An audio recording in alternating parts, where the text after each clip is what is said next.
Hi, I'm Craig. That's my brother Brad. Hey, it's Zim. And this is Weekdays with Craig and Brad. Life is hard, but you can't give up. Let's have a conversation. Weekdays, we're gonna make it today. Weekdays with Craig and Brad.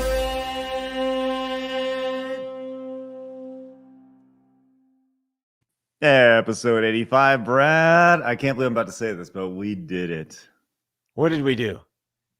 Made it to episode 85. There was actually like 4 months. We've been doing this show for 4 months now. Jeez, After where does the weekends and stuff? time go? Maybe 3.5. I don't know. Yeah, Well, I'll tell you 4 what. months.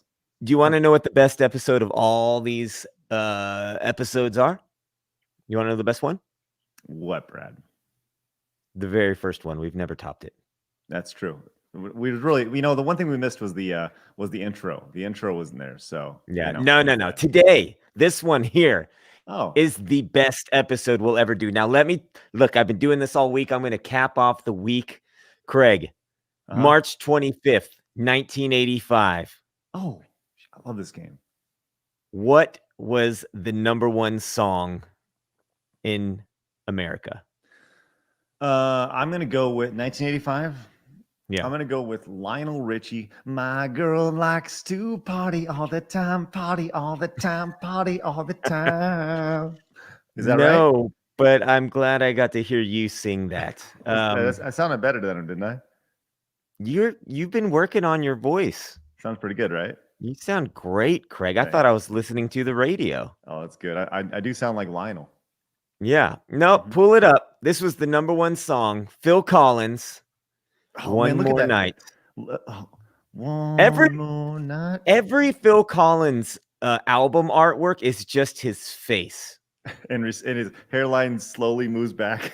Yeah, he did a reissue series a few years back, and he reissued all his original albums, but he put his old face on the cover, but he retook the original picture. So like this picture, for instance, this is for the single One More Night, but the album that this is from basically uses the same picture, except it's red. But when he reissued the album, he put a red picture of his old face on there. Do you have any pictures of that to show what you're talking about, or are we just going to presume that everything you're saying is true? You do a little Google searching while we do that, or DuckDuckGo. Sure. Yeah, sounds good. So guys, we got a big show tonight, episode 85. Look, we've been gearing towards this show since we started. Episode Here you go. 85. No jacket required. Reissue with his old face. Yee. Okay, well there you go. All right. Well, all right. Share that. No problem. Yikes. Now you know. Well, I'm glad everybody's here tonight. We are going to continue the call-in show. I want to let you guys know I appreciate all the well wishes over on Discord because I'm not on social media. Thank God. We almost had a tornado destroy us last night, Craig, or you. I was fine. Yeah, this is true. Like if you were to watch the path of the circular rotation, like once again, a tornado warning is when a tornado has touched down, when there's a confirmed touchdown of a tornado on the ground. If you were to look at the path of where the tornado went, it literally went through my neighborhood. Like that's scary. And we were like pretty much as soon, like within 10 seconds, I'm not kidding, within 10 seconds of the show ending last night, I got out of here. We got into the hallway and we just woke up the girls. The girls were like, man. I'm like, hey, girls, it's you need to get up because there may be a tornado and stuff. And we were hunkered down within 10, 15 seconds. It was quick because it got very, very scary very quick. Put a mattress over your body. You're supposed to get in the bathtub, aren't you? With the mattress over you. Well, no, but you can't be in a place where there's windows, right? And we have a window in our bathroom, so you can't do that. Yeah, good thinking. I think the tornado was like, and it was like, oh, Craig lives there. Matthew Lewis has just got a tornado warning this afternoon. It's funny because Bill was talking. I saw him talking. He's like, oh well, in Kansas we do this. Why's it got to be like that? Why you got to whip out your dick and be like, well, we don't even care about tornado warnings in Kansas. Well, maybe because you don't have anything to take, Bill. Okay, because there's nothing there in Kansas. There's houses here in Texas and cowboys, steers. and football teams. Wouldn't all that right. be crazy? Has anybody ever seen like a cow swirling through a tornado? Just like, Well, yeah, of course. We've all I've seen them never in seen the that ever, movies. except for like in the movies. That doesn't count. Well, let's be real. If CGI fool. I'll tell you this. There was a few years ago, and maybe I can find this really quick. There was a huge tornado in Texas that had like trucker trailers flipping out. It was insane. Let's see real quick. Because the footage of this is absolutely amazing. Like it was so crazy when I saw this. Yes, this is it. 2012. Okay, let me pull this up real quick because you will not believe. And I'm sure you remember this because this was a very big deal when it happened. At least here in Texas. But this is what's so scary about it. Let's see real quick. Okay, yeah, here we go. Look at this bad boy. Look at this. Giant tornado rips through Johnson County, Texas. By the way, in Texas, the way things are, they're split up into counties. It may not be where it is, how it is where you live. They may be called districts or something else. But as it ripped through, it made its way through, a kind of centralized area. And the stuff that you're seeing in the air here, those are like trucks and stuff. And check, it's insane. Wow. I mean, it's crazy. It was like picking trucks up off the ground and, flipping them over. And that's scary stuff, man. Look at the lights popping on. Can you imagine just like sitting around like, because what's weird about tornadoes is that you could be in one house and be perfectly okay, but your neighbor got demolished. Do you imagine though? Like you're like, oh my gosh, my house made it, and the tornado passes, but then a truck just flies and lands in your yard, and you're like, crap. Well, it's funny. It's not funny. I talked about it this time, like at the very, very start of the stream this morning when I was streaming over at twitch.tv/KrispyKids. The idea that when you're in the middle of it, you're scared. It's very scary. You don't know, you have no control over nature, right? And if you are just in the luck or bad luck of the path. And as you're looking on the radar and you see that you're out of the path and it's gone past you, you're relieved. You're like selfishly relieved. But then you realize that there's an entire group of people that are feeling the exact same way you did 10 minutes ago. And they may not be that lucky. And it's scary stuff, man. It's scary. Yeah. So anyways. Yeah. I gotta be the cool head in my house. I remember last time we got in our bathtub and all the kids and Kelly were in there and they were all scared. And I was just like walking around with a bowl of soup and I was just like still eating dinner. Like we got up in the middle of dinner. I was just like, look, it's going to be fine. Just have some soup. Yeah, it's going to be fine. I'm the cool dad. I posted a picture last night of Lieutenant Dan riding the storm from Forrest Gump. That's what I thought of our podcast last night, being like, because we're always like, we made it. And I'm like, tornado, strong winds, storm, it's not going to stop us. No, we're Lieutenant Dan riding the storm. Nick says in California, we don't have to worry about tornadoes, but we need to worry about earthquakes and some high winds and ridiculous taxes and stupid lockdowns, fires and falling off the United States when the big one hits. So, there's a lot to worry about in California. There's a lot to worry about in California. Yeah. Dindon says the anti-tornado is canceled. Yeah, I got to put tornadoes on my person caught list. Yeah, put natural disasters on my person caught list. I'm sorry, you can't come here, tornado. I've person caughted you. Man, Zim over here. It goes. Okay, I'll go some worlds. Check this out, Zim in our chat. Look at this. Zim says, "Talk shit about Minnesota, I dare you." Or what, Zim? See, I can just do that. I can just do that. I'm like, there it is. It's just that simple. I can just call him up real quick. It's wonderful. Because Zim, we're going to see Zim. We're going to talk to Zim in a little bit. But first on deck tonight is going to be Chancho, who we got cut short of talking to. But we're going to get to Chancho in a little bit because we do have some things we want to talk about. After last night's show, we thought it'd be good. We're going to try to give you guys topics every night if you want to come in and talk about Rygar and the Nintendo, we can do that as well. But we're going to try to stay on topic. And but if you do have we can do like generic fun call-in nights. If you guys ever have maybe we can say those for like AMA nights where if you want to talk about, Screw Attack or a video game vault or a game that you played or something. We can do that for like an AMA night and we'll treat that as that. So, so there you go. tonight's topic is going to be about we're 2 weeks into the mask mandate being over in Texas. We are in Texas, obviously, and you would have thought that hell froze over when like shit was going down when our governor announced 3 weeks ago that the mask mandate was going to be up. Well, we're 2 weeks later after everyone said Texas is going to be a petri dish for all the new strains and stuff, and we're going to dig into that here in a little bit. But before we do, there's actually some way more important things to talk about, specifically the hashtag Bring It Back Challenge. Brad, tell everybody what that is. Well, Craig, the hashtag Bring It Back Challenge is where Craig and I invite you to bring back an old phrase or saying that's kind of gone out of style over the last, 30 years. And we invite you to use this phrase with your family, with your friends, film yourself using it, post it online, use the hashtag, send it our way. We'll feature it here on the show. And we've got a couple for you tonight.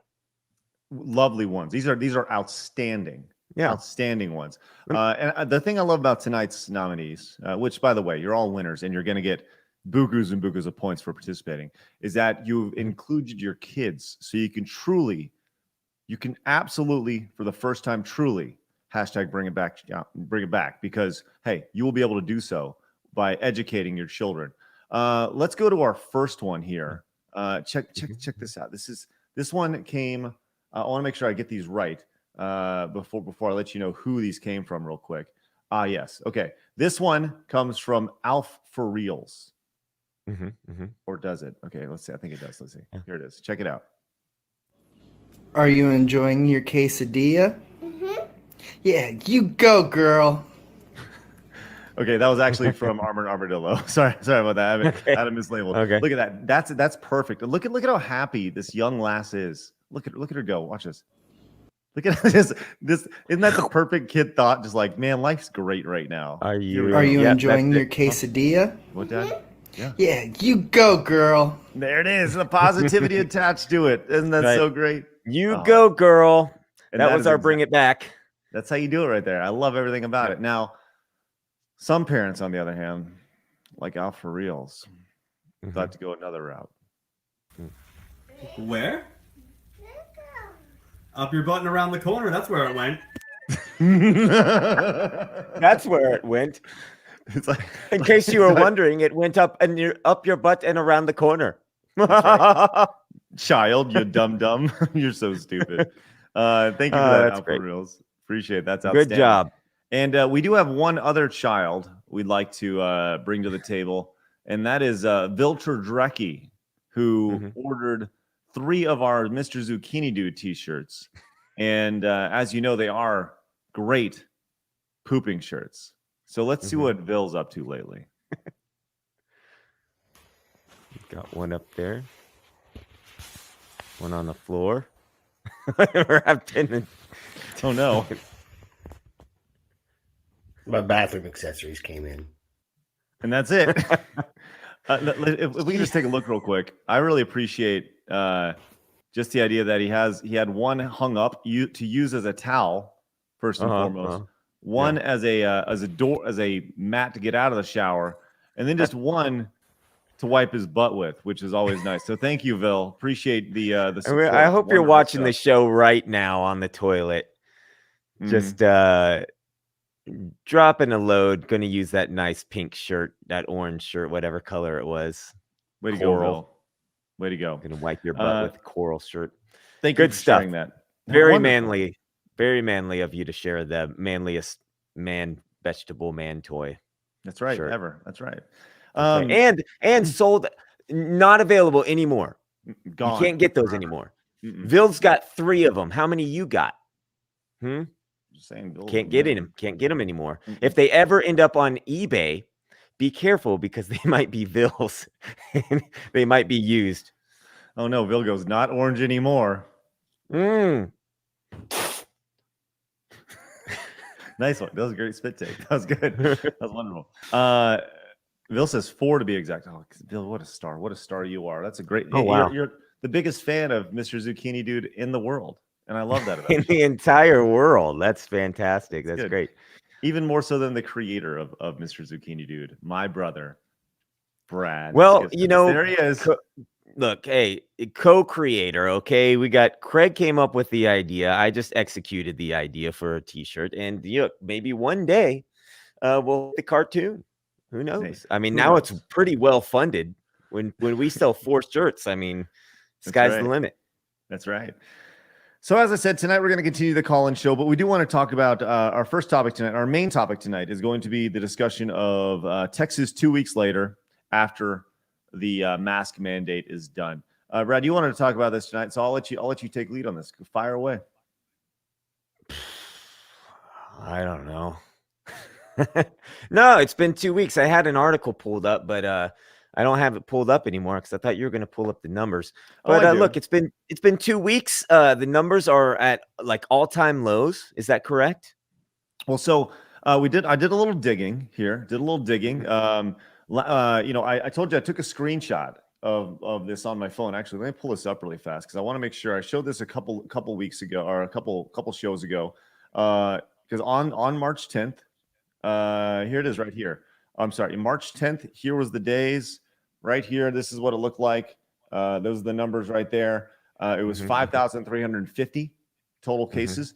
And we're going to check out exactly where we're at right now. Because once again, let's keep in mind this, by the way, this is not a victory lap because everybody needs to understand we still take this thing seriously. We're taking this thing seriously. Everyone should take it seriously. We're not like, ooh, we're just looking at this by the science, by the numbers of exactly what has happened since the mask mandate has been done.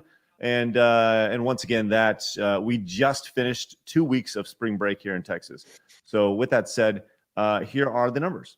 As of this was the day, March 10th, 5,350 cases. This right here, if you recall, this is the winter storm where they actually underreported cases right here. And then they came back to normal on February 26th. So then the 2 weeks after that, the mask mandate is done. 2 weeks later, or about 15 days later, 14 days, I guess, right here. So that's 2 weeks for real. Is 3,872 cases, which is a nearly 30% decrease, 29% decrease, which really pretty much mirrors the United States for the most part. As you look at the decline as it's gone down, really since the start of January, and there's obviously a lot of factors attached to that. Being, vaccines are out now. A lot of people are getting taken care of, and that's a really great thing. So I did a little math as well, and I was looking at if things continue to drop at the current rate that they are, which once again, based off what we're seeing here, I mean, this is a pretty steady decline since the beginning of February. Outside of, once again, this is where the big drop was for the storm. And then we saw things return. But if you were to draw a line, I mean, this is pretty much a straight line from here to here. Things return kind of back to normal, and the decline continued.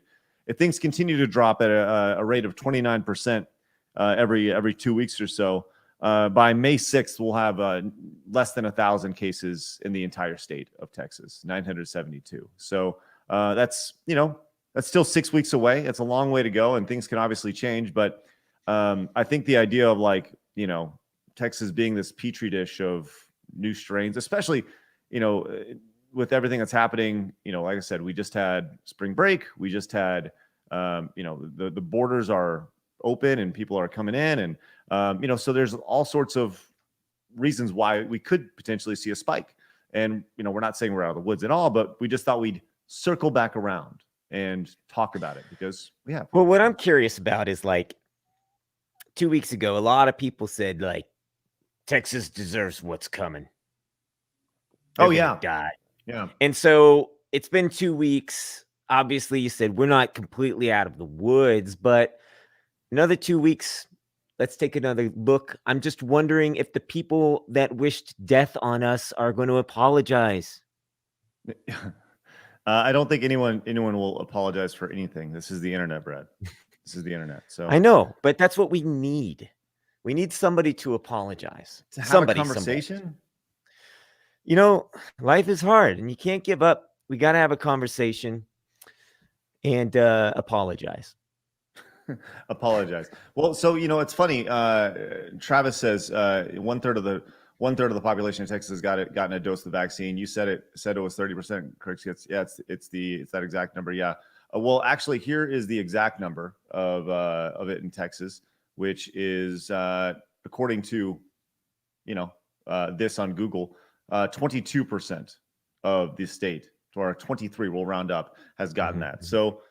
Just to kind of push that through a little bit further. Yeah, of course. What I found interesting this week, Craig? I found out that the people administering, not all of them, not at every location, but at some of the locations in Texas, the people administering the vaccine, the vaccinators, sticking the needle, they're first-time vaccinators.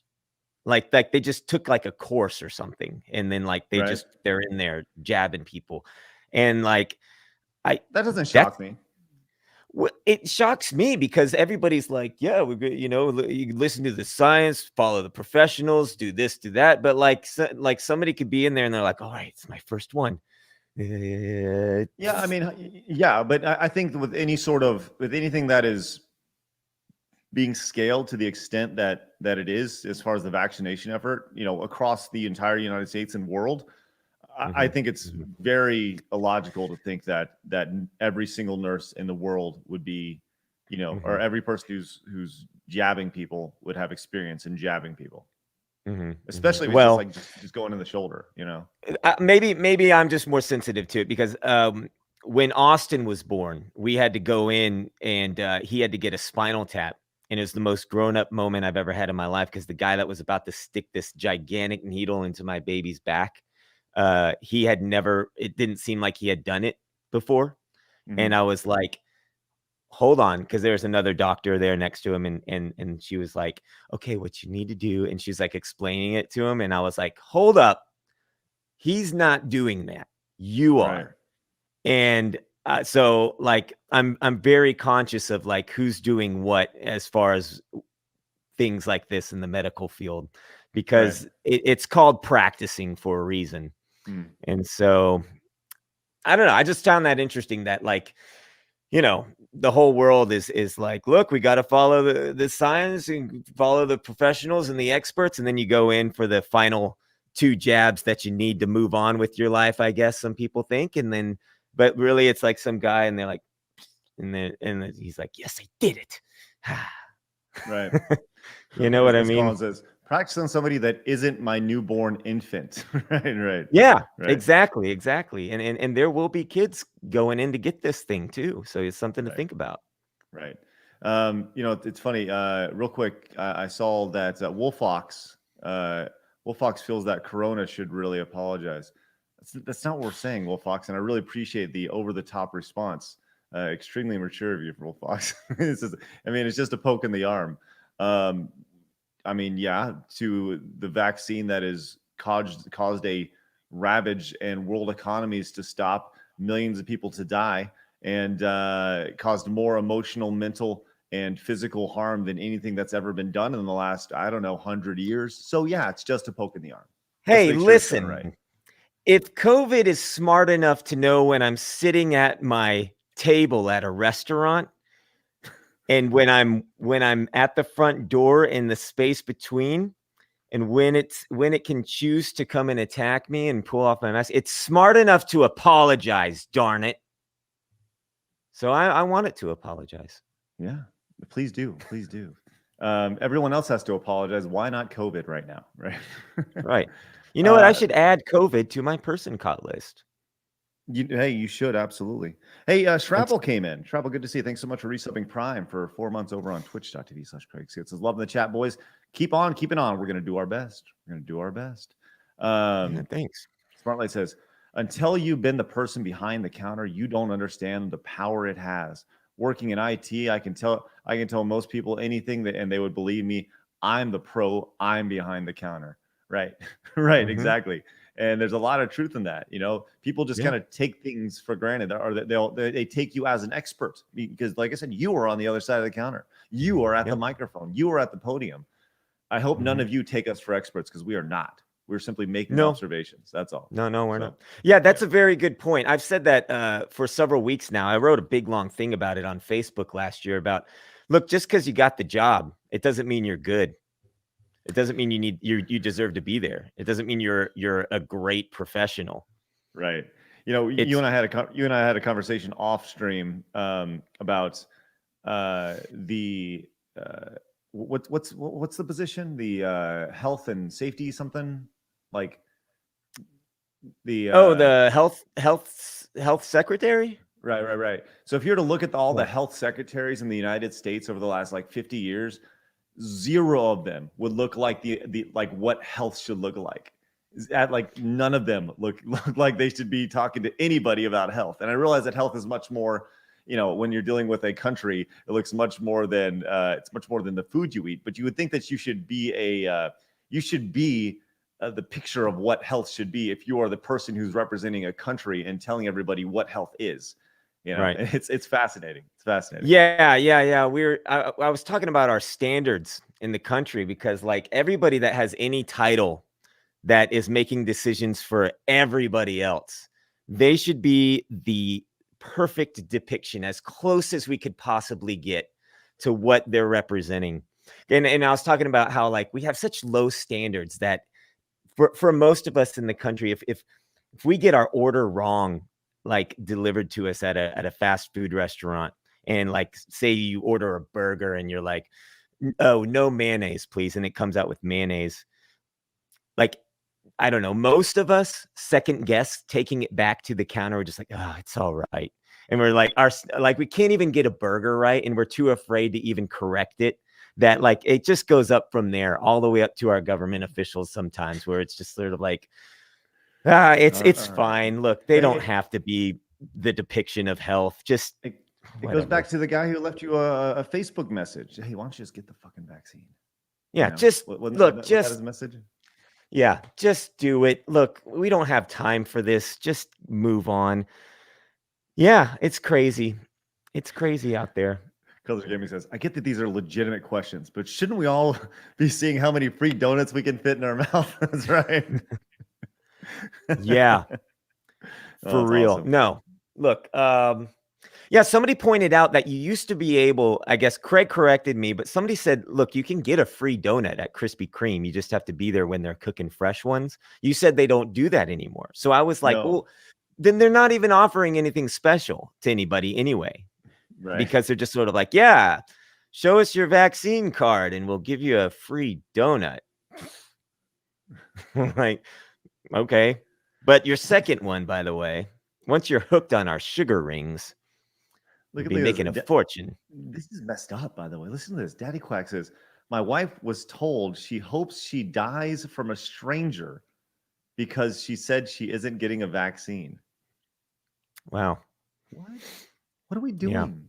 Yeah. That's Yeah. what are we doing? Like, in what world ever has that ever been okay for somebody to say something like that to people? Yeah. Like, there's nothing possibly that could redeem that ever. What? No. I'm sad that's happened for your wife. I've seen videos over the last year that are just insane videos. I saw a lady at a Walmart yelling at a woman with her kids because the woman wasn't wearing a mask, and she was like, "Look, I'm social distancing. It's fine. You're coming up to me." And the woman said that. "I hope your kids get sick and die." And it's like, okay, that is not the cure for anything right now. That's not a good sell. Real quick, check it out from RW Hall. Says, this is exactly what we need more of. Judging people based on how they look, not their qualifications. Well, let's talk about the qualifications of the current health person that's head of the United States. They have 0 qualifications. Guess what? They've worked in government their entire life with 0 experience in health. So yes, we should probably maybe somebody who's done, I don't know, a sit-up or a push-up or 2, maybe some jumping jacks. Maybe they should be the ones making decisions based on, I don't know, our health and diet and food. So you can, as far as health goes, for sure, you have to look like health. If you look like death, that's not a good depiction of health. I'm not saying the current lady looks like death. I'm just saying that as far as health, we want to look healthy. Looks go with health a lot of the way. Oh, your teeth look healthy. Your skin looks healthy. If you picked out any trainer in the United States at any gym and you were like, look, the job interview is for a health secretary, and you put any trainer next to any of our previous health secretaries of the last 50 years, like you said, you're probably, based on looks alone, you're like, well, to be clear, I'm talking about this guy, Xavier Becerra. I think that's how you say his name, right? Like, yeah. what is the United States Secretary of Health and Human Services? Literally, his background, he has zero background in health and human services. Yet he is the United States Secretary of Health and Human Services. So yeah, I would like to think that he's he should have some background there. Real quick, Punkfish came in resubbing tier 1 for 8 months. Says 8 months with the best. It's been a whirlwind of a day, but I'm glad I have friends here. You sure do, Punkfish. Glad to hear. Thanks for the conversation. And Trapple came in with 1,000 bits. Says, what is the 100% open response been for, like, for you guys specifically? I'm in Jersey where we're still pretty high and tight. It's been, honestly, it's been much of the same. Texas has been pretty open.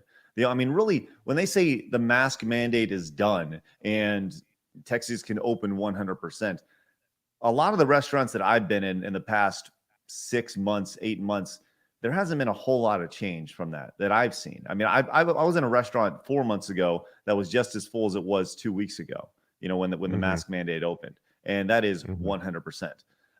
Yeah.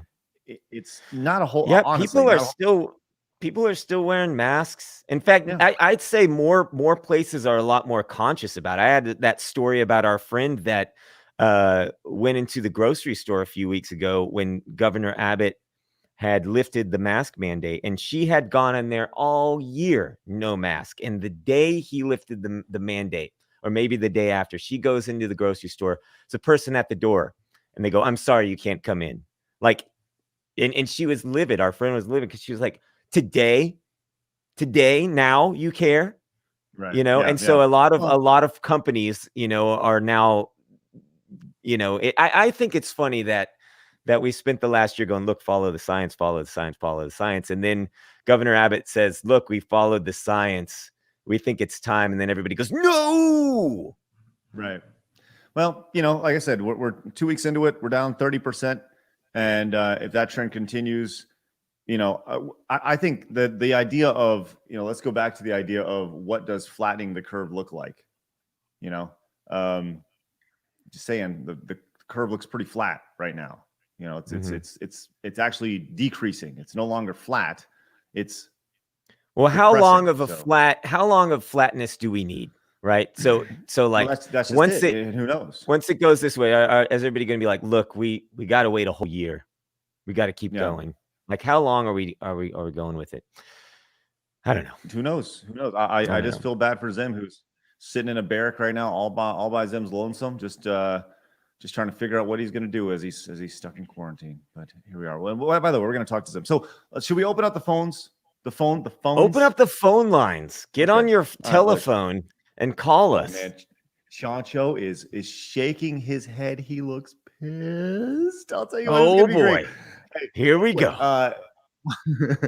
Chancho with his beard. Hold on. Before we get to Chancho, if you'd like to be a part of the show, you are more than welcome to. How to be on the call-in show. It's very simple. Become a patron over at patreon.com/CraigSkits. You will always get first dibs. So go on there. You'll see a link for tonight's post. It is there, ready to go. The link is different every single time we do a call-in show. So you got to go to patreon.com/CraigSkits. It's also a great way to support the show. They will always get first dibs. You must have a webcam. That is the number 2 rule. If you don't have a webcam, we will not let you on the show. We do not talk to people who do not allow us to see their face. We're showing our faces. You show your face. We're having conversation. I'm not talking to an avatar. I'm talking to you. Number 3, be ready to go when we come to you. And number 4, when our conversation is done, it's done. Oh, and number 5, do me a favor. I'm adding this one. Only say things that you would say to your mother, right? It's in terms of your language, right? we had an issue last night where somebody said something, and I need to be really clear about that, right? If you're going to use any derogatory language, you need to understand we are on Twitch, we are on YouTube. We are bound to their terms of service. Don't you screw this up for us, okay? Don't end this show. I'll point the finger. Don't screw this up. You got to play by the rules of the platforms that you're on. You say those things, guess what? We can get flagged. The show goes bye-bye. And all of a sudden, there's no conversation. So let's keep it civil. Let's have fun with it. And don't be a dummy. Okay? Sounds good. Yeah. Oh, Shrapple real quick says, following up. I'm assuming the big corporate still has big mask requirements like Walmart, Target, since they're doing blanket requirements. No rush to respond. I'm just hanging out here as you're starting with the call-ins. Yes. So obviously, all the big ones, Target, Walmart, and stuff. I've been in Target. I've been in Target without a mask in the last 2 weeks. I would say the percentage of mask wearers to non-mask wearers is the percentage of mask wearers is decreasing, not exponentially, but I would say where previously it was 100%, now it's 90%. You know, most people are still wearing masks for sure. So, but except for outside. By the way, I'm just gonna say this, and if you wear a mask in your car, you look stupid as shit. If you're in a car by yourself wearing a mask, you're an idiot. Sorry, I gotta say it. You gotta think about what you're doing. All right, Chancho, we're coming to you first. Chancho, where are you? All right, there he is. There's the beard. Look at that handsome man. Oh man. gosh, he's even more handsome than yesterday. Chancho, does flattery get us anywhere?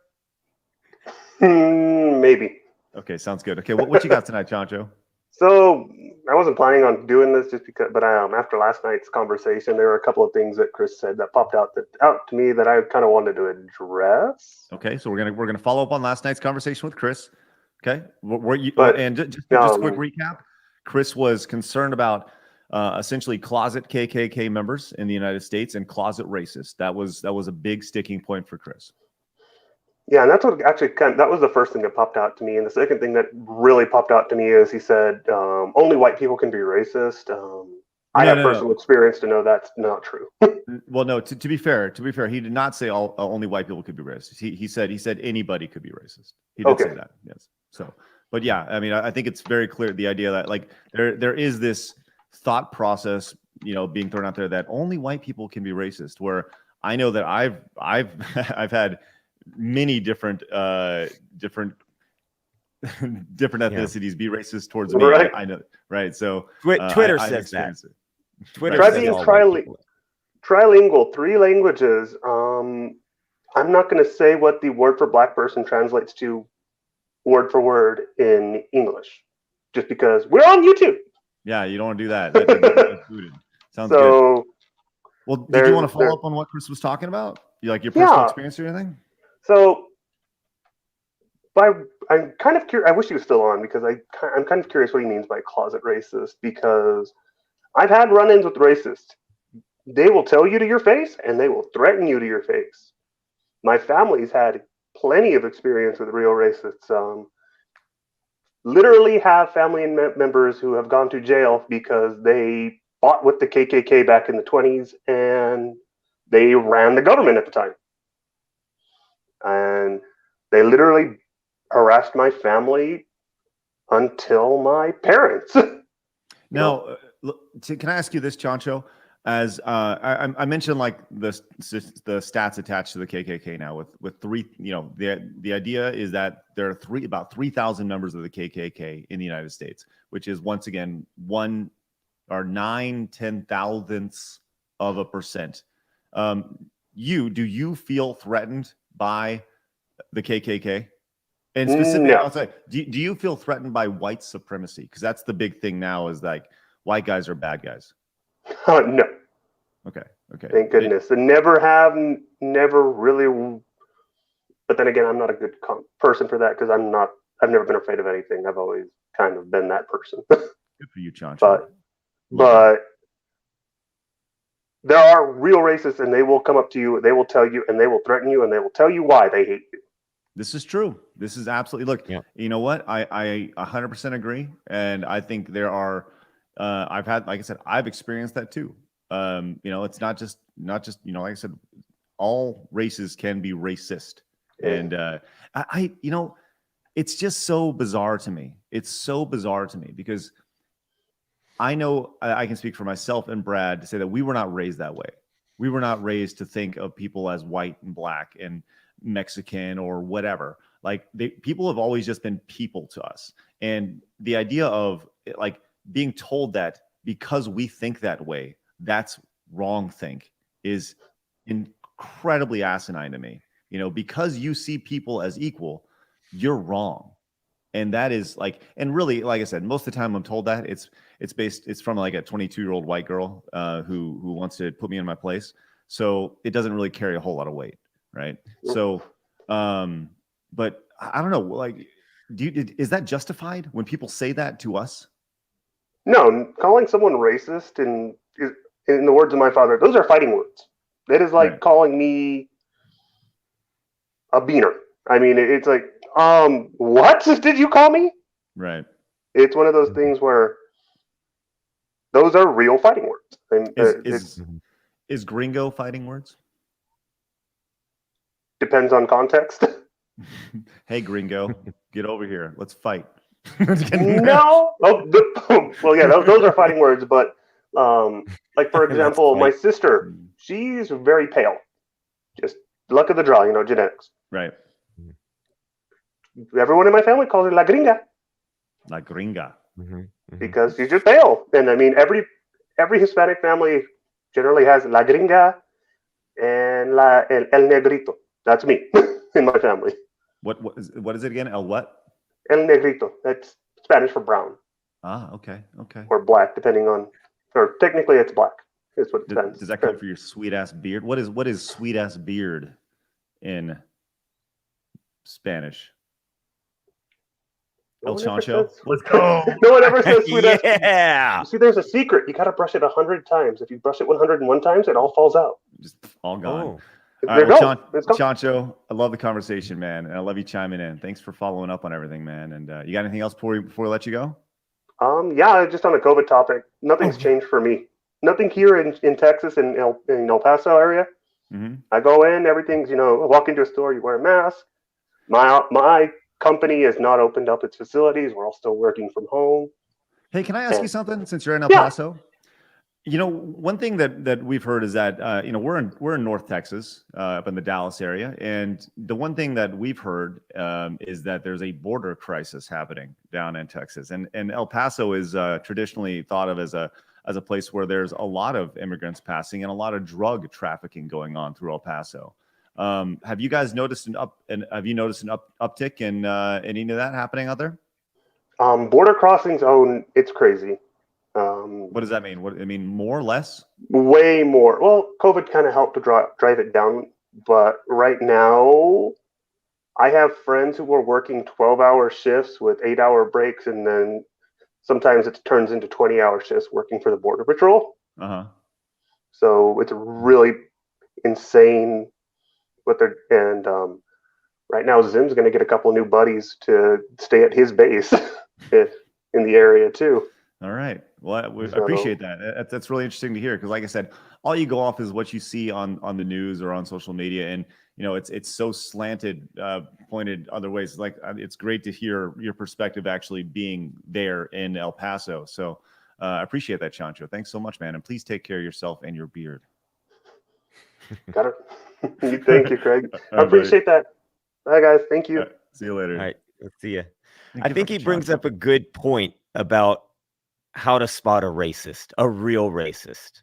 Right. And that is they're going to come up and basically tell you they're racist. Like a true actual racist. Because we jump straight there online, whatever. Oh, you said that? You said that one thing, you're a racist. And the label comes from somebody, right? Somebody else. Oh, I think that's racist, so you're racist. Now, it seems to me the real actual racists are the ones that approach you and create a problem. And that's how you know that's a racist. You can't be like, that person I don't know over there, is a racist. Do you know what I mean? Right, like it sounds like his family has a has had a rough history with actual racists approaching them and creating problems. There's And a lot that's more. how you what? Right. I was gonna say, it seems like there's a lot more overt racist than closet racist, right? Yeah, I don't think closet racism. I feel like if you're racist and that you, if like you really people believe, will post anything on social media. Just go look at their social media. Like you'll find out Yeah. if someone's racist really quick if you go look at their social media really quick. right, Like, right. really If you're a real racist, you probably really believe those horrible things. So you just outward just spew them out all the time without even thinking about it. Right. So I don't think that the closet racism is as much of a problem. But then again, we there's a lot of systemic talk going on in our country right now about how we don't even know. People will watch this show and we don't even know what we're saying. I'm sure people watching the show right now thinking that we're racist for whatever reason because yeah, I don't know. Because we don't know. Because. Hey, look at this. My boy Cheapy coming in, looking at your shirt. Cheapy D is a huge RoboCop fan. Oh yeah. You did say you had an extra shirt. I've got an extra RoboCop shirt. This shirt comes from 80stees.com. And you know what? I didn't share this all week long. I'll share it with you guys right now. Look, go ahead. You go to 80stees.com, put in Craig Brad 30, you'll get 30% off on a shirt. That's a special Brad deal. We don't make any money off of that. But they sent me some shirts this week. I'm throwing them a bone. If you want this shirt, whatever. And I got an extra one. Maybe we could give one out. Yeah, I think you should give it to Cheapy D because Cheapy D is my friend and I love Cheapy D and he likes RoboCop. Well, we'll work it out. I got an extra one. We'll work it out. It's good. Let's I'll tell you what. Let's do this. Once again, it's 80stees.com and then you use the promo code CraigBrad30. Yeah. Okay, sounds good. There it is. Cheapy says, I have a few Robo shirts. Freeze, dirtbag. All right. That's Nice. right. I just finished watching the first 3 RoboCop movies, and then I was going to get into. They came out with a few movies in the 2000s that were apparently really, really bad, and I'm going to stay away from them. Okay, sounds good. Let's go to Zim. Should we go to Zim? Yeah. Bring on our buddy Zim. Let's go to Zim. Uh-oh. Unmute yourself, Zim. You did it. Hear me? How you made it on the show. Hey, how's it going? Good. How are you? I'm doing all right. Man. Yeah. How are you holding up? You look like you're in a bunker. I don't know. Can you see? Yeah, it's kind of shit. Oh yeah. Look at Yeah, there that. you go. Look at that. Wow. Man, you look. Wow. You are an army man. Tell you what. Straight up. Wow. G.I. Joe over here. This is great. Oh, you yeah. sharing that space? Are you sharing that space with anybody? No, I am the only one from Minnesota that is here. Everyone else is from like Michigan or something else. I'm the only one that got. What's that? Yeah, you're quarantined, right? Yeah, I'm the only one from Minnesota that's right. quarantined here. I'm all alone. So, jeez. Are you going stir crazy 2 full now, or weeks? what? I'm sorry, what? Sorry, are you going stir crazy for like 2 weeks? Yeah, I mean, it's boring as shit. Like, I mean, I got my phone, I got you guys to watch, so that's cool, and I got my Switch, but otherwise, I literally just pace back and forth for like 2-3 hours at a time, then sleep the rest of the time. Start doing push-ups, I mean, yeah, I do that in the morning and evening. So, oh man, that's crazy. Wow. I maybe we need to add a stream in the afternoon to keep Zim busy. I'll tell you what. Just give you some entertainment. Hang That's out. crazy. Yeah. Hey, Zim, thanks so much for all your support with the show while we have you on. Can we just say, like, jeez, you've been incredible. Yeah, that's awesome. I owe you some push-ups. I should do some push-ups for you. Go, Brad. Because oh, okay. Yeah, go ahead right now. There you go. Do them together. That doesn't work out very well. It doesn't work out. No, I didn't pull it off. No, I don't know. Well, Zim, what do you want to talk about tonight, man? I mean, there's a lot of things that I want to talk about, but I can't remember exactly what order I want to talk about them in. First one that comes to mind. I don't know. I mean, I guess I can just talk about my experience with everything that's been going on for the past year. Sure. If you guys had any questions for me, I mean, Well, so you were in Minnesota, right? yeah. And that was kind of the epicenter of everything, right? With everything. Yeah. So why don't you talk about your experience with with everything in the peaceful, mostly peaceful protests / riots, like whatever people want to call. What was your experience of that? It was mostly not peaceful, but I mean, I'm not going to put labels on things.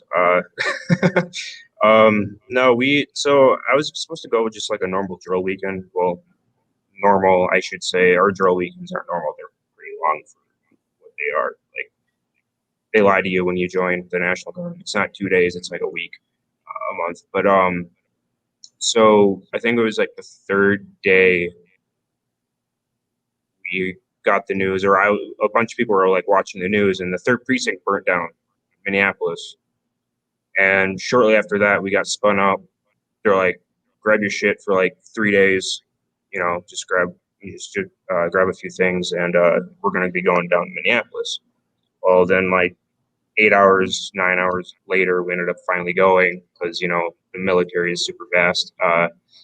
And they had a stage in a convention center. And I slept on concrete for about 2 weeks or so. Mm. And we would like just kind of patrol and just kind of like keep the peace type of thing. And I was in we did some patrols in like the red light district, which is over like Hell's Angels, if you ever heard of them. They're like a gang in Minneapolis. We did a bunch of stuff over there protecting important documentation that there's literally no one there. So I don't know, but yeah, it was an experience. Like I had mentioned the other night, or actually last night, or no, 2 nights ago, was when Harold. R.W. Holt was Harold. Yeah, he when I mentioned that the most troublesome people that I dealt with were 20-year-old white girls, and like that one dude that literally stood out there for like hours just flipping us off the whole time. So, right. But I mean, it was a shit show. Like, buildings were burnt down. Like, people were like trying to like clean up and stuff. It's like those people had like no regard of like who they were hurting. They didn't care. They were given an opportunity, and it was more of, if you disagreed with them, you were that. I mean, that's just how it was. Right. It didn't matter. Did you feel like you were, I guess the word is overpowered or undermanned against what was happening? I mean, so when I got there, the rioting was like gone. I wouldn't say completely, but like at the time that I was there, where like all the buildings were burnt down and stuff, there was no rioting at the time. But during the evenings there was, because I would patrol during the day just to like show of force type of thing. But we had an incident. I don't want to go into detail about it. Please don't. Yeah, but yeah, there was an incident. I think the second night we were there, and it was crazy. Yeah, we had people throw like fireworks at us and stuff like that. And so, yeah, it was an experience. It was, I didn't enjoy it per se. Like, that's not something that anyone in the National Guard wanted to do. We had one guy that was like really over the top, like said some really messed up things, and yeah, he didn't get to go. But yeah, it's not something that I joined the Guard to necessarily do, like, to protect our people from our own people type of thing. I mean, that's part of the Guard's job, is, or the military's in general, foreign and domestic, but I mean, to paint that in a different shade of light as compared to like the January 6th riots in the Capitol, like the hypocrisy in a lot of it, just it really pisses me off, especially in like my position. Like, I got vetted because I had a Parler account, and people were getting vetted because I had Parler accounts and called white supremacist stuff. Like, I went in Parler because I wanted to see other viewpoints from other people. I didn't go in Parler because I was a neo-Nazi Trump supporter. Like, Right. I'm in the military. I'm supposed to be unbiased with my opinion, and I don't take sides. And personally, I consider myself more libertarian than anything. Like when the elections happened and everything back with Trump and Hillary, like I always thought politics were a circus, anyways. Like it was just a show, Right. and so I was never like a huge supporter of like any of that stuff. But everything just got super tense, and it's just freaking crazy. If you don't mind me asking, actually, there's a really good question from Com saying, can you comment about what you saw differed from the media's coverage of the events? Can you speak to that at all? I mean, if you can't, listen, I don't want you to say anything that you don't feel uncomfortable with saying them. Yeah, no. So I don't know if you guys ever saw the CNN video where the buildings are burning down, and it's a mostly peaceful protest. Right, pretty viral. Yeah, it wasn't a mostly peaceful protest. There's people breaking down, crying, like destroyed. These people destroyed their lives. Right. Like they think. I guess I don't even know how they think, because I don't think like them. They're just fucking nuts. Like these people that are doing this stuff, even today, like they're just lunatics. And I don't know how else to put it. Like both sides of the media, I would say, stretch the truth. But Jesus, it pisses me off a lot just looking at some of the stuff. Like, and I don't know. I'm trying to keep it PG. I'm sorry. No. I appreciate it. I appreciate it for sure. Well, that's it's very awesome, frustrating. Man. It's frustrating to see and hear your side, to know what's being told to everybody else through the media, and to feel like all we're really doing is just tweeting back and forth. Like, how can we prevent people's lives from being destroyed? How can we really change this? What can we do? I mean, you guys are there. Yeah, I mean, how big of a role is it, if you don't mind me asking, how big of a role, if let's just say Twitter or Facebook didn't exist, the idea of instant interaction through social media, if those were removed, how quickly would have everything either not happen or de-escalated? I think word of mouth would eventually get somewhere. I mean, things spread pretty fast, even without social media, I would say.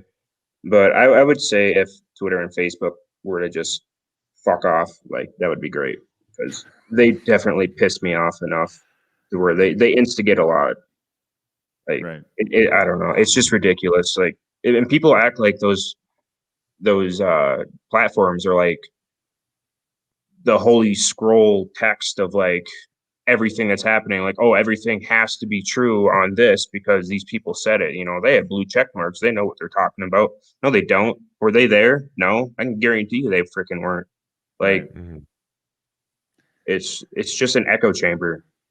Right. That's one of the things we talked about, which is why we're glad having these conversations and getting like incredible insight from you. This is really, really fascinating stuff, Sim. And I know that, I know that. I don't know how good of a resource I would be, but were you there in Minneapolis? Yeah. Then you're a better resource. That's a better resource than most of us get on the news.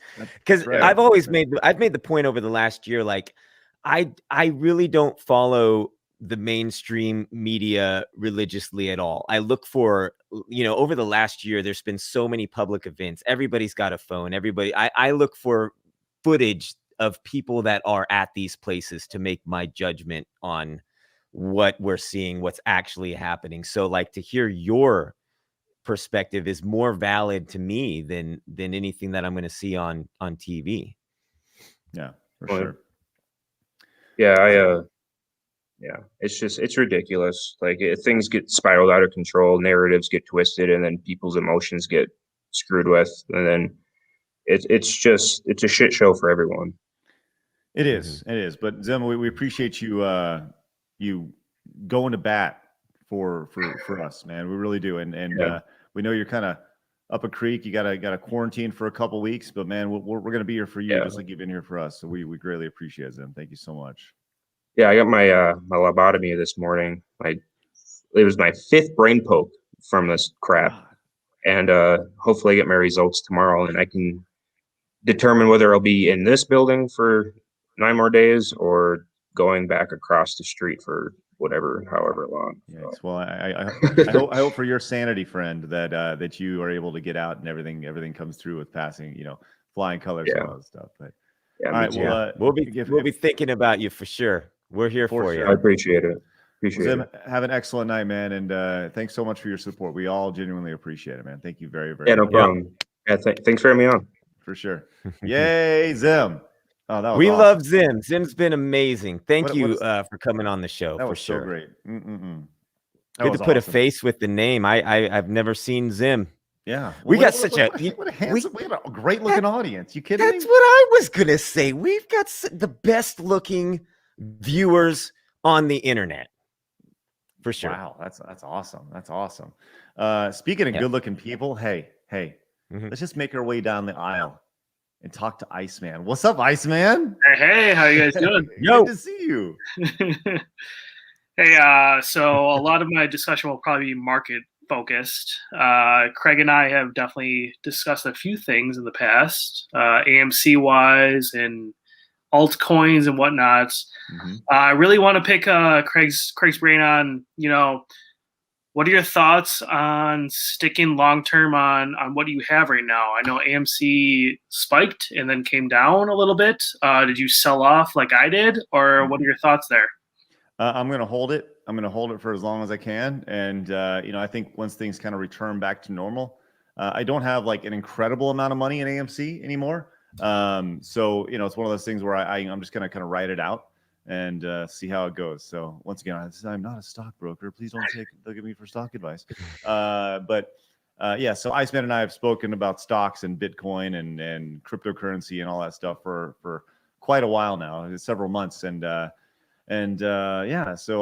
just going to write it out. And I have that and Naked are the two stocks that I own right now. And Naked, I'm pretty much down about 50% in, and AMC, I'm down probably about 30% in. So I'm hoping to God that that the Reddit crew just decides, hey, we really think that AMC should really be overinflated today, and they just pop it up to about 100 or 200. Yeah, I mean, when they did announce that they were opening up all their California locations and they popped to like 1450, that's when I sold off a bunch, and I told you I was going to. But altcoins on top of that, you're in BAT now because I kind of like threw you in with BAT lately. BAT is down, and I get that. Yes. But are you a long hold on them, or you think you're just gonna get out early? I'm holding everything. I'm holding everything for long term for sure. I legitimately, my Coinbase account, I'm not even going to look at it for a year. I'm just going to because the idea is that let's see where it's at in 2025. And some of them may just totally go under, because I think I'm like 5 cryptocurrencies now. Okay. So some of them may go under and some of them may explode. But I'm not even going to think about it because it's a long-term investment. So yeah, I think that's exactly where I'm sitting at. I'm trying to buy low, sell high when all this stuff is happening. I'm buying all the low crap that is like BAT essentially. But I kind of want to flip a little bit too. So I want to talk about the vaccine a little bit on top of this. Yeah. So granted, I have a 7-month-old at this point, and I am very much in favor of getting the vaccine. Are you guys against the vaccine, or what are your thoughts on that?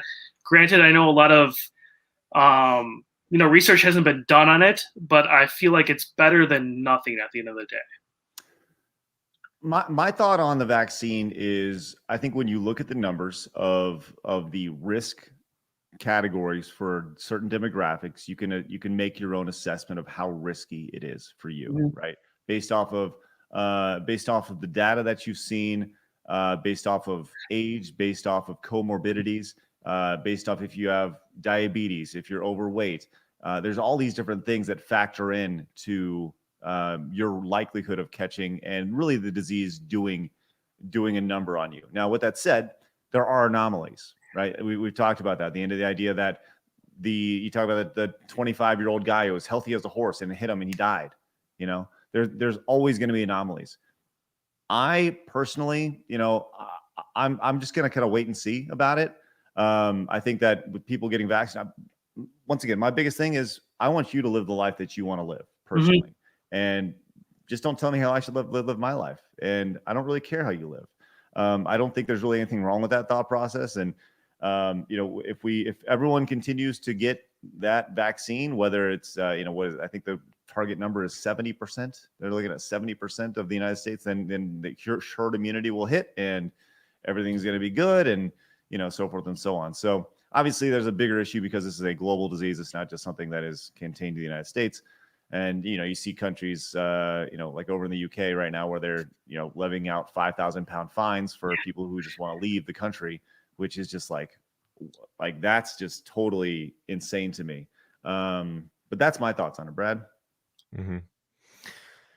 Yeah, there's a lot of insanity going on with everything, and my wife does a massive amount of research on medical, and she knows a lot. Now, a lot of people dog on the Google mom, and they sort of put them down here, and they're like, don't let your Google search get confused with my doctor's degree. Now, my wife knows a lot, and she has friends in the medical field that are like, wow, like I should come to you and I have a question. So my wife is very on top of things. Look, we're very much not on board with the vaccine, and reason for that though. Yeah, I don't think you can talk about it. No, you can't really. Yeah. So let me speak for Brad here. Brad can't talk about it because it would personally affect his Fair life. enough. Fair enough. So yeah, that's what I'm getting at is you guys have older, children, not my level, right? So I have a 7-month-old. Would it make sense for me to consider the vaccine based on my child's age, or is that not really a factor in anything? Is the vaccine for you or your kid? I would get the vaccine so I wouldn't transmit it to my child. Right. So I would actually I don't know if you saw, but there is a test going out right now for kids. They're considering a trial for a vaccine for kids 12 and under now, because that's a thing. I have not seen that. Yeah, it was news. It was today. It came out today, and I think that as far as you passing it to, I mean, once again, for me, it just comes back to the data, right? Mm-hmm. When you look at and I'm an analyst, so I agree with all data. If you can give me data, I'm happy. Right. I'll make it a solution off of that. Have you seen the CDC death numbers for children under the age of? Oh, they're like super small. I totally understand that. Right. My thing is like, we don't know the long-term effects on things. So I'd rather be safe by not giving her COVID than giving her COVID, right? Right. And I think that's totally fair. With that said, I do think that when you look at the studies that we have done of healthy individuals, we saw a study of the college and professional athletes who treat their body right, the ones that caught COVID and the ones that had long-term effects to their chest and their heart. It was only 0.6% of the healthy individuals. So I think that goes a long way. So when you look at this disease that has when you think of children, this my personal take, you take it however you want. But when you think of a disease that has a extremely low death rate for children, that's if they catch the disease, which. So maybe I want to cut it a little bit. I'm not talking about death rate at the end of the day. I'd like to long-term effects, right? Right. Of course. And I think that, once again, I think if you live a healthy life, and I'm not a doctor, once again, not an expert. I don't know. I'm an idiot. Right? No, I totally understand that. But my take is that if, once again, you do you. I don't want to tell you how to live your life at all.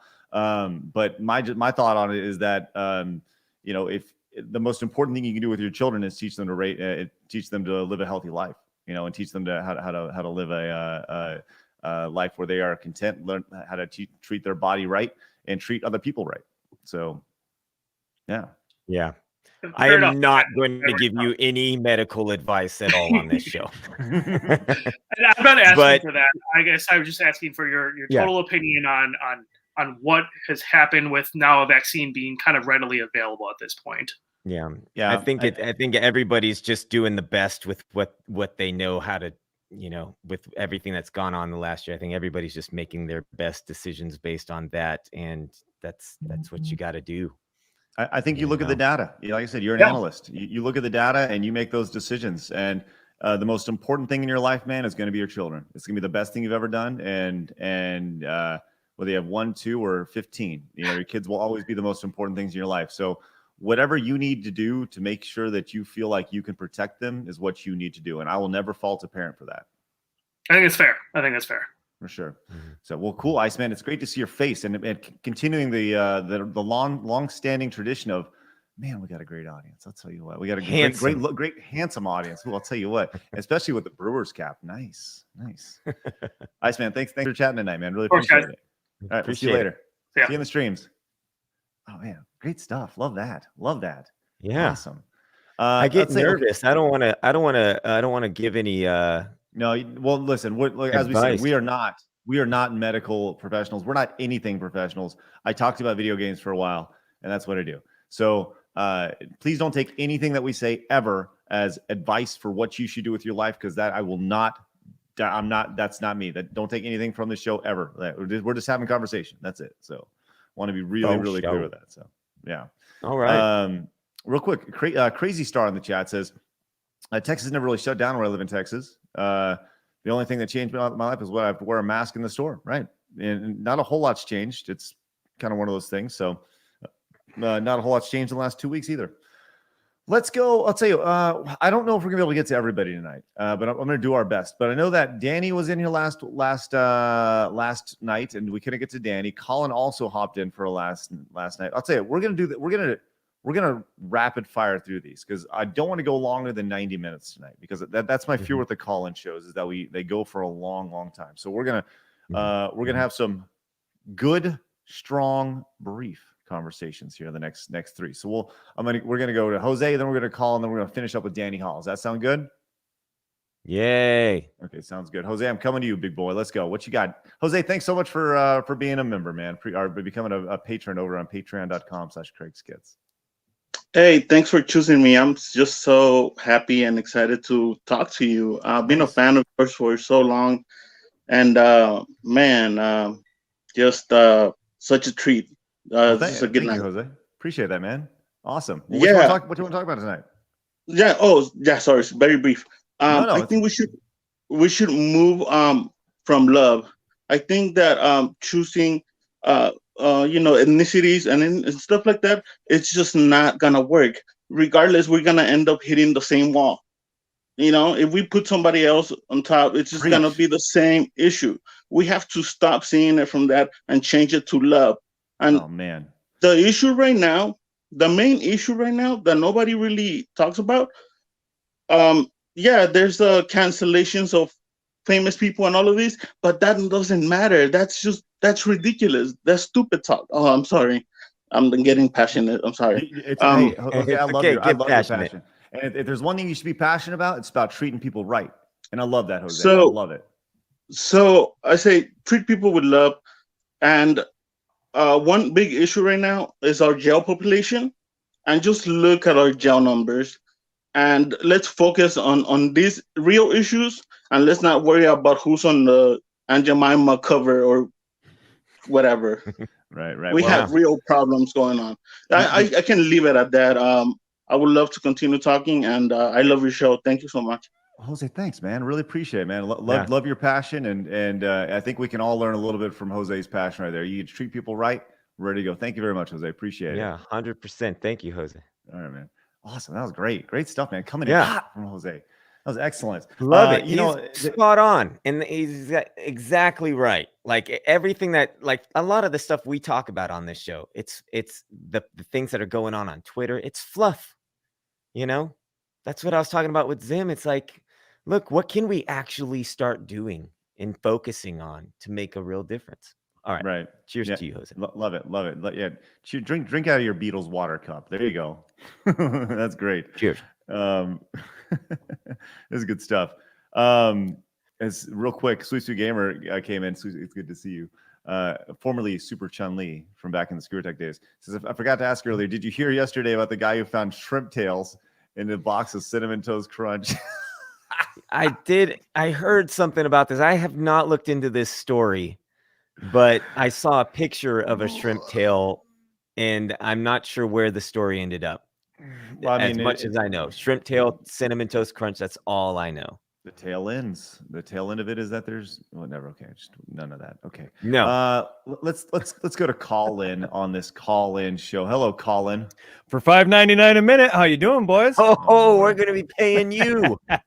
Hey, you got to hustle, man.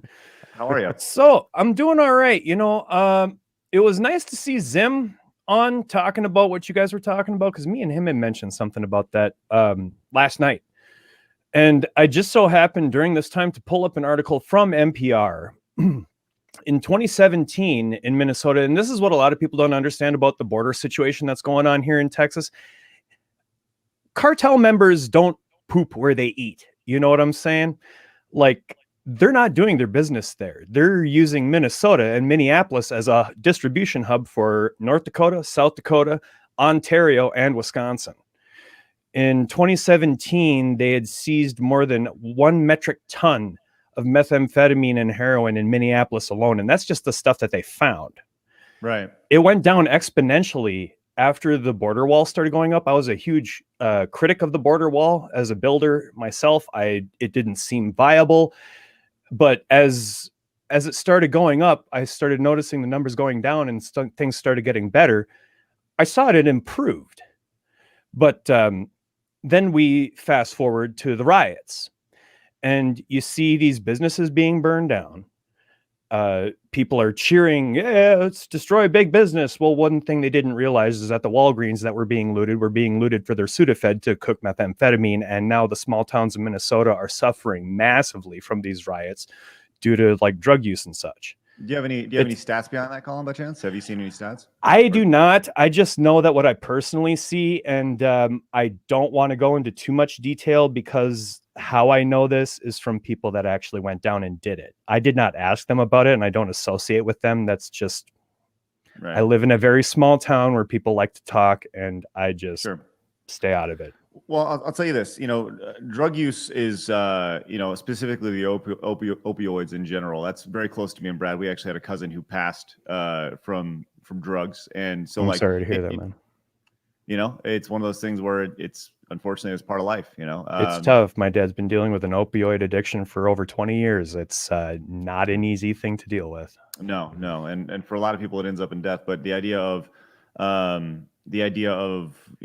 opioids and meth and all the drugs that are obviously the opioids are a little different, but everything kind of leads to something else. There's always something else to get that next high. At least that's what I've never done this before, but that's the way it's been explained to me. Well, yeah, but see, that's the thing is like, this is being done in the name of justice, but what kind of justice does it actually serve? You can think that you're solving a problem, but what you don't realize is that you're causing more problems further down the road. There's no foresight in today's actions that we're dealing with right now. I've been saying this for months at this point. There is no foresight. There is no, nobody's taking a look at what's going to happen in the future. You don't realize what the consequences of your actions are going to have. Nobody's realizing this, and I do believe it's a sign of time. Us millennials, well, not us millennials, I'm the younger of us three, but who says no? Whatever. Anyways, it's like nobody thinks ahead anymore. It's like we want, but we don't know where that want comes from. And we're also talking about getting $1,400 a month on the regular from the government. And I constantly hear this all the time. Well, it's the government's money. It's like, no, it's not. The government doesn't have any money. It's our money. It's our grandchildren's money that we're spending. But nobody thinks about that. Well, our government in particular is built around, 2 and 4 year intervals, right? Where people have to get in, get out and get done as much as they can because they, while they want to be reelected, there may not be the possibility for them to. So they have to get as much done as they can in their vision as possible. That's going to benefit them the most that they possibly can. And that's the scary thing about it. Yeah, benefit them though. Right. I mean, you're not hired to benefit yourself. You're elected to benefit the people that you quote unquote represent. Mm-hmm. It's people just don't seem to understand that. One thing I always heard about, this is actually really funny. When I was still working at the gas station, I was listening to Ben Shapiro on my phone, and a guy came up to me and he's like, "I hate that guy. Don't you love unions?" I was like, "What do you mean?" "Well, don't you love unions? Like Democrats only love unions." The funny thing about it, well, it's not funny, it's unfortunate, but like 1 week into Biden's administration, what did he do? Like shut down the Keystone Pipeline and eliminate 11,000 union jobs. Right. It's almost a satire comedy at this point. Like when are people going to start stepping back and taking an adult look at this and realize that we don't need to be voting for very old people to watch us anymore, guys. We're the ones that are growing up, and we need to be the watchers now.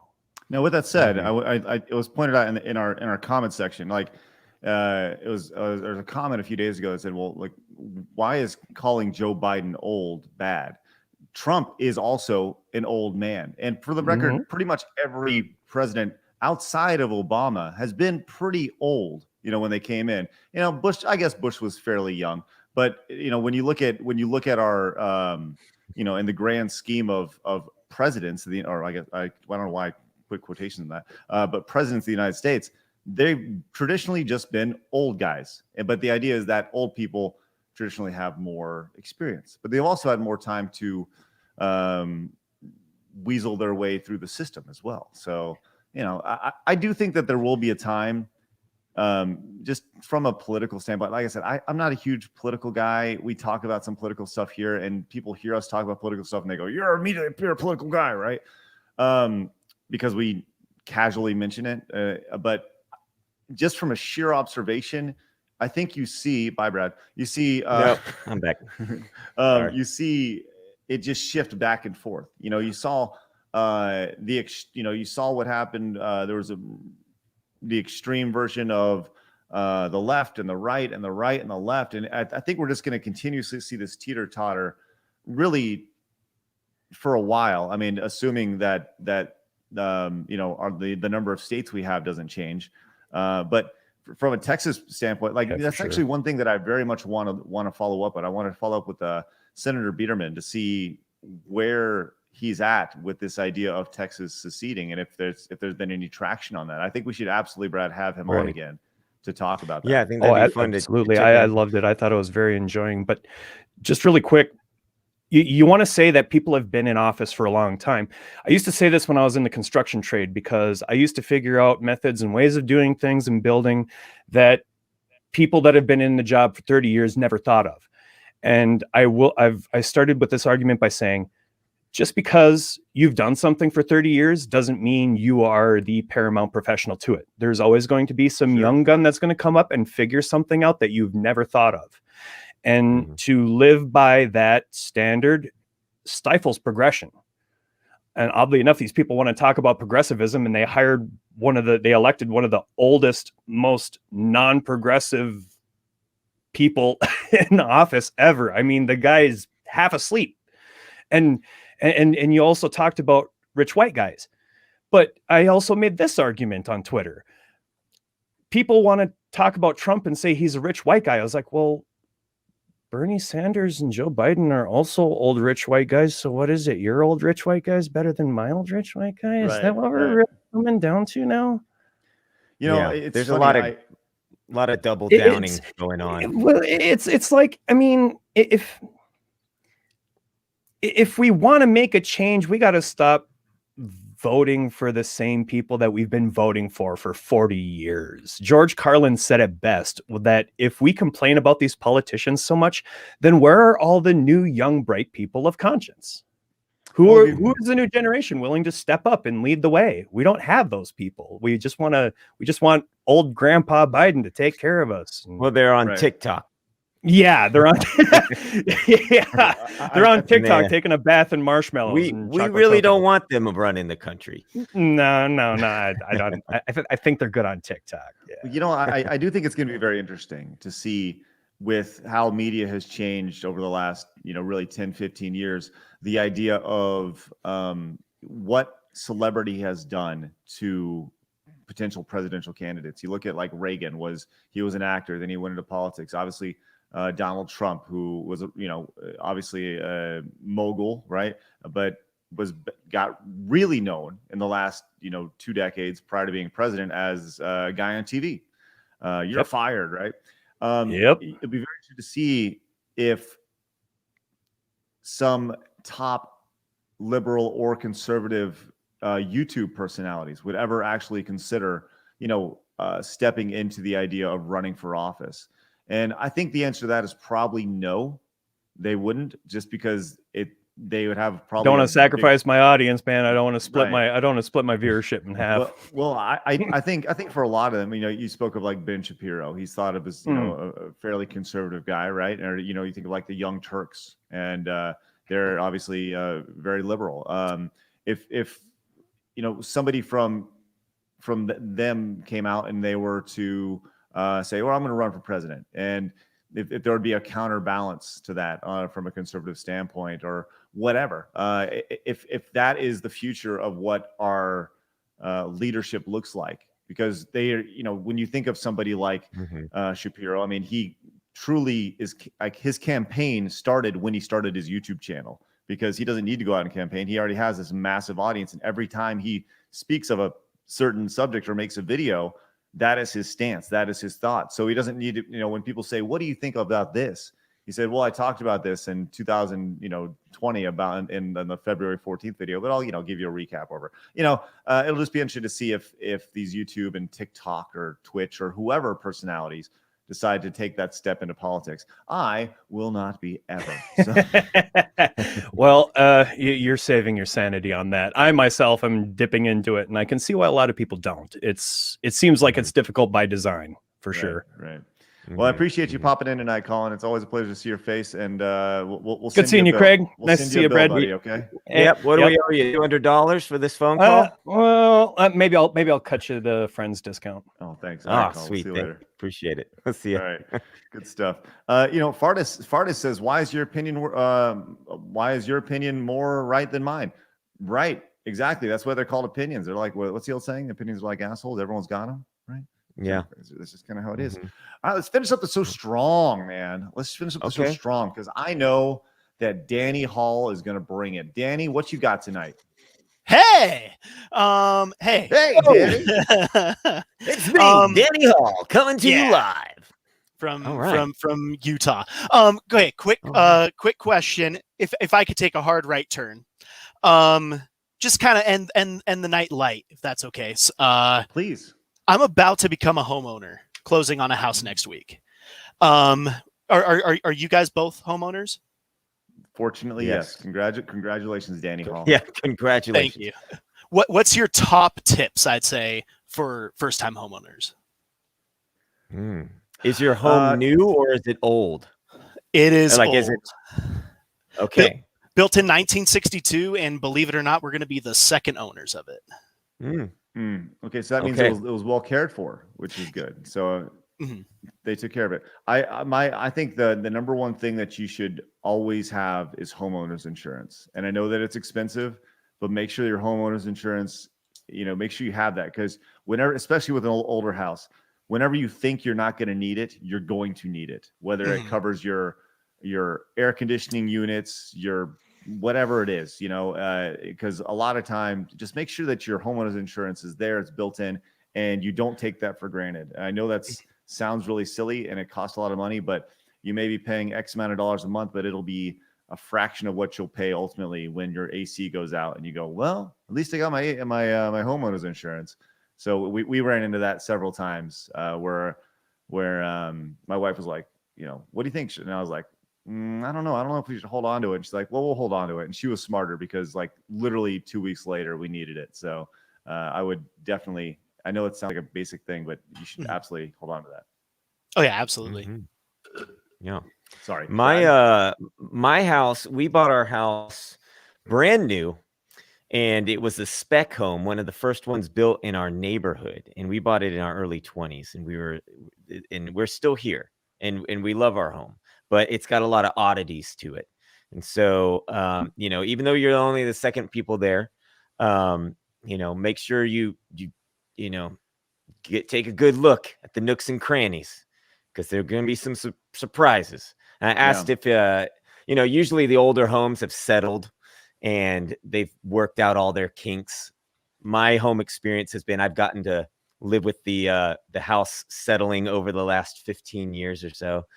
And so, we've run into some weird things. But I don't really have much advice. Just make sure you mow your lawn. My Good dad, mower. Brad and I's dad has texted me to give you some advice. He says, check your aluminum wiring in that time period. Not good. So make sure you check your aluminum. I don't even know what that means. Thanks, Dad. Aluminum wiring. Check your aluminum. Check for aluminum wiring. Aluminum. Oh, okay. So there you go, Danny Hall. All right. Well, you should. Good to know our dad was. Our dad texts us during the show. I wanted to actually have a segment with our dad, with texts from our dad. He usually sends me a text telling me that I'm too loud and I'm overpowering Craig. So, Dad, if you're watching, I hope the volume is okay tonight. Thanks for the homeowner tips. Appreciate it. It's good to know there's a family. Our family's tuning in to watch us tonight. Danny, if you don't mind me asking, have you closed on the house? Not yet. Settlement is a week from yesterday, the 31st. So you've gone through inspection and all that? Mm-hmm. Okay, so you got the house inspected. You got your mortgage in place? Yep. Funding's all there. Okay, it's all there. Cool. Thankfully. So did you get a good rate? Yeah, I believe it's 3. 3? Ooh, okay. All right, it fluctuates. It was down. It was down almost below 2 like a few weeks ago. Maybe where you were. Well, yeah, maybe down here in Texas. Yeah, that's true. That's true. Yeah, I think I saw it at 1.8%, which is insane. We closed at, I think we closed at 4, and they were like, it will never get lower than this. But so. Yeah, well, we plan on refinancing in probably 12 to 18 months anyway. But yeah, the housing market is crazy here. I saw something that said that in the country there are more realtors than there are houses for sale right now. So it's been nuts. We're very fortunate to get into one. So my dad also has followed up with another text for you, Danny. Simply says, check for any murders. Okay, check. I'll make sure to open up the cupboards and see if there are any murders in there. I saw a hilarious meme yesterday that was said if you've got a corner cabinet or a corner table in your kitchen that you're going to replace, and it has the V shape like this, to put a plastic skeleton in it before you put the new top on top. So years later down the road, when somebody replaces that table, they'll find a skeleton. So it's a good little. That's great. It's probably a 50, 60 year investment in the prank, and you won't be there to enjoy it. But just a little tip for you if you do any something for the next homeowners. But yeah, I don't think there have been any murders, but the lady who lived in there before us died, so she may have died in the home. So you're gonna get ghosts then, man. Straight up. Danny, I don't even want to talk to you now because I'm scared for you, dude. That's crazy. Oh man. I hope so. Well, the next thing is you get a rabbi or a priest and come in and have them clear the house of all little the bad things. Exorcist stuff going on there. God. When we moved, I'll give you a ghost story in our house here. In our kitchen, this was over 10 years ago. We had these a series of tin cans on top of our pantries. Okay. And we are in our bedroom one night, which is next to the kitchen. And all of a sudden we hear this crash.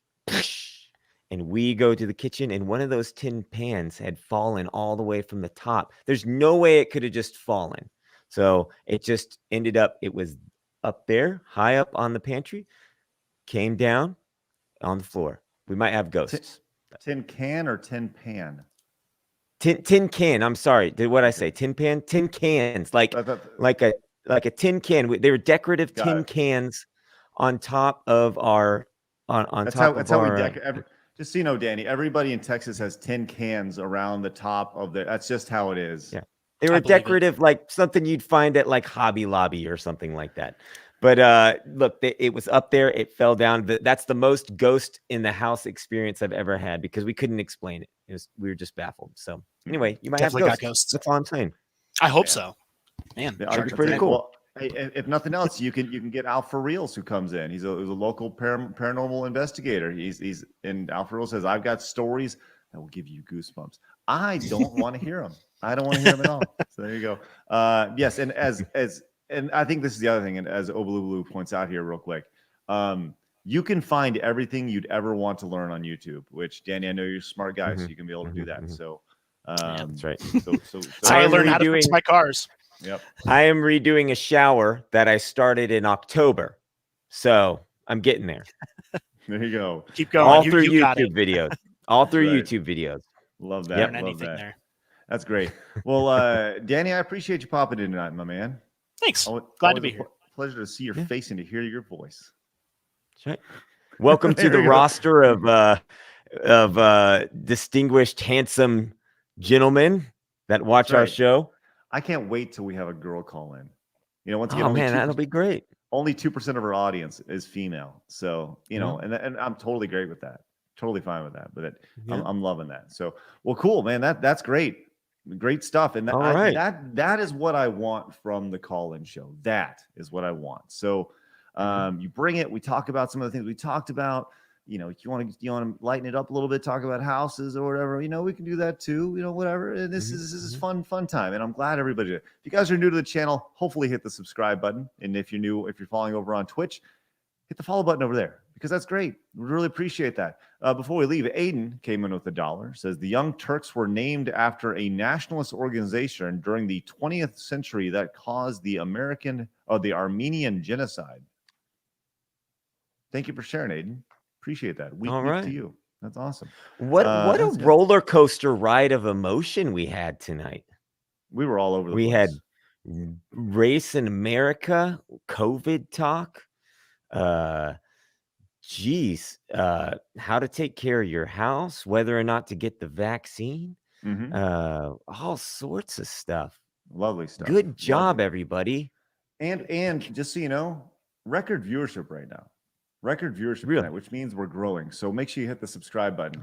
All right. That'd be really, really outstanding. Yeah, this is All really, right. really good. Let us know if you want more of this, because this could absolutely be the future of the show, which is really, really cool. So I'm very excited to be doing this with you guys tonight. And once again, all you guys watching over on Twitch, make sure you hit the follow button, because that is that's the lifeblood of the channel. So, all right, guys, everyone who called in tonight, we really appreciate you guys being a part of it. Like I said, I think this should be something we'll do maybe once a week, and we'll, maybe more. So we'll see how it goes. But the show is starting to come into this. I was telling my workout partner, I said, like, we've done 80. This is our 85th episode. It took about 84, 83 of them to figure out how this show is going to work.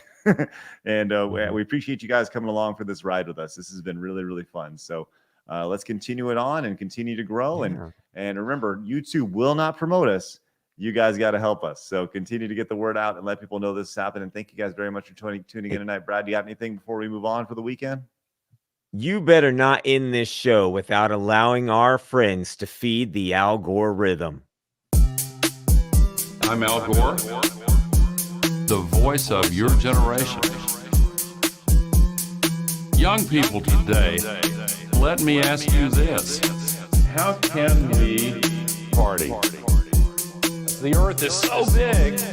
Can we party? I'm Al Gore, the voice of your generation. Party. All right, guys, we'll see you guys on Sunday night around 8:30ish when we're back live again over on twitch.tv/CraigSkits and youtube.com/CraigSkits. I want to remind you that I am live every Monday through Friday at 9 a.m. Central Time to wake up with your boy as I play some video games and stuff. Today I played Mario 35, and I got to be honest, I was horrendous. So hopefully we'll see you guys later. Brad, you got anything else? No. Okay, bye-bye.